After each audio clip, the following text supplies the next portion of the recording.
প্রিয় দর্শক, আমরা এখন আছি অনুপম প্রকাশনের সামনে। চলুন দেখা যাক অনুপম প্রকাশনীতে আমাদের জন্য এবারে কি আছে। আসসালামু আলাইকুম ভাইয়া, আমি হচ্ছে কাপ অফ কালার লিমিটেড থেকে এসেছিলাম। তো আমরা এবার জানতে চাচ্ছি যে আপনাদের এইবার কোনো নতুন বই এসেছে কিনা। উনি খুব ভালো। হ্যাঁ, এগুলো নতুন আসছে। এগুলো নতুন না? ধ্রুবয়েশ।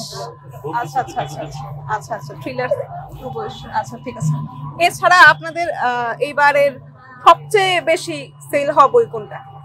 শেষ বিকেলের মেয়ে, শেষ বিকেলের মেয়ে, তারপরে এই শহরে হিমু, এই নগরে হিমু। এগুলো তো অনেক পুরোনো বই, বাট এখন আগের মতনই চাহিদা আছে, তাই না? আর সেই সাথে আমরা দেখতে পাচ্ছি বিভূতিভূষণের অনেক রকমের বই, বুদ্ধদেব বসুর অনেক ধরনের বই আছে আপনাদের এখানে। তিথি, দৌড়, নির্জন সাক্ষ্য, রাত ভরে বৃষ্টি।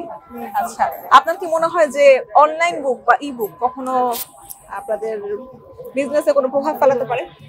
না না, আমি মনে করি না। আমি বিগত 3 দিন যাবত দেখতেছি যারা বই পড়ে তারা কেউ দেখতেছে না যে বই না কিনে এখান থেকে যাচ্ছে। সবাই আসতেছে, সবাই বই কিনতেছে, চলে যাচ্ছে আবার। অনেক ধন্যবাদ আপু, আপনার সাথে কথা বলে খুবই ভালো লাগলো। প্রিয় দর্শক, এরকম আরো অনেক ধরনের গল্প শুনতে এবং নতুন নতুন বইয়ের কথা জানতে এবং শিখতে আমাদের সঙ্গেই থাকুক। কাপ অফ কালার লিমিটেডের পর্দায় চোখ রাখুন। অনেক ধন্যবাদ।